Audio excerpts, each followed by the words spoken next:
Bon matin, mesdames et messieurs. Comme je vous dis, il est rare que j'interviens 2 jours de suite, que je fais 2 vidéos de suite, mais là, c'est trop drôle. Je riais hier parce que, en tout cas, il y a des bouts où je suis bien triste, des bouts que je suis tellement de bonne humeur, mais à la fois, c'est désolant, c'est pas drôle parce que mes outils sont tous en train de rouiller. Il y a un petit locker dans l'atelier. L'atelier, si vous voyez présentement, voici les images. Euh, Ça fait quoi, 5 jours là, qu'il n'y a pas de pluie. Je souhaitais une sécheresse, ben je l'ai. J'espère que ça va durer parce qu'il y a tellement d'eau dans le sol de toute façon. Il y a tellement plu au début de juin puis à la fin mai que justement, il y a des légumes qui pourrissent. Hein. C'est pas bon quand il y a trop de pluie, c'est comme pas assez. Alors, malgré cette sécheresse, parce qu'il n'y a pas eu de pluie depuis, dans l'atelier, il y a encore de l'eau. Il y a encore de l'eau. Et c'est tellement humide que c'est à 97% d'humidité hier avec mon gauge pour vérifier ça dans l'atelier. Voici le plancher. Là, il y a un petit locker dans lequel j'avais mis mes outils pour les protéger. J'avais mis ça à part.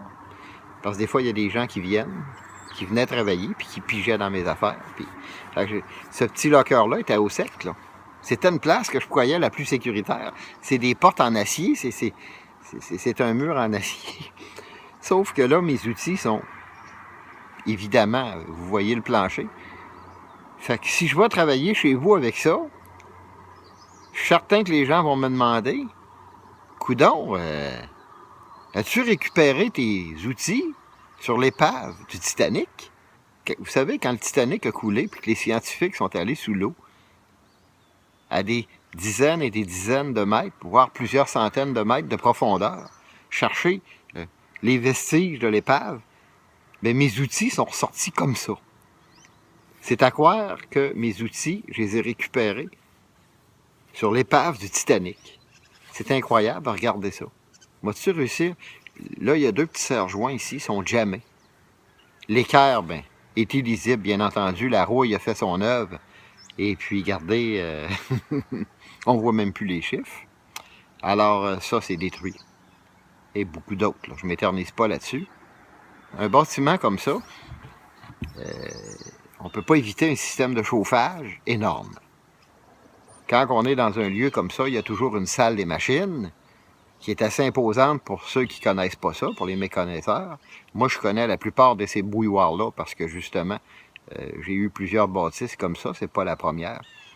Bon, c'est pas aussi gros que le monastère des franciscains que j'avais à l'époque. Je faisais pas de vidéo dans le temps, mais je n'avais parlé à la radio. C'est quoi une Volcano? C'est quoi une Dominion Bridge? La Volcano, c'est ce que j'ai ici au domaine. C'est environ 2 millions de BTU de capacité. C'est un bon système de chauffage. Alors, j'ai de l'équipement pour réparer et entretenir ma salle des machines dans le même locker.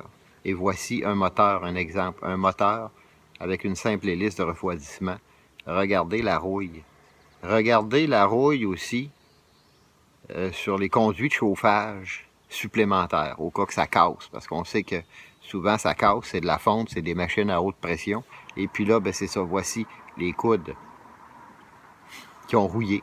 Les équipements de chauffage dans la salle des machines, mais là, je vous en parle pas, sont évidemment endommagés par l'humidité. C'est durable, il n'y a pas trop encore de dommages. Je pense qu'en dérouillant ça, ça peut fonctionner. C'est de la grosse pièce. Mais il reste que aussi d'un autre côté, dans un petit garde-robe, dans une chambre, voici une étui. Cet étui était justement destiné à mettre une jumelle. Garder les champignons sur l'étui. Dans le petit atelier aussi. Regardez ces contenants, ces boîtes où on peut voir les champignons. C'est incroyable. Si vous voulez faire une soupe aux champignons, venez me voir.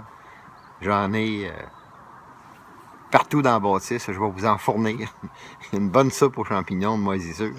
En tout cas, je blague là, mais c'est pour vous dire que c'est pas drôle, puis c'est drôle à la fois de voir comment est-ce que la nature peut, en conditions humides, rendre certaines choses, certaines matières inutilisables.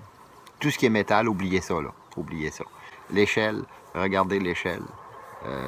Les jonctions de l'échelle pour la déplier, la replier, sont corrodées. C'est de l'aluminium. Alors ça, c'est pas... On appelle ça du verre de gris. L'aluminium va spotter. Et puis, elle va créer des petites bulles comme ça.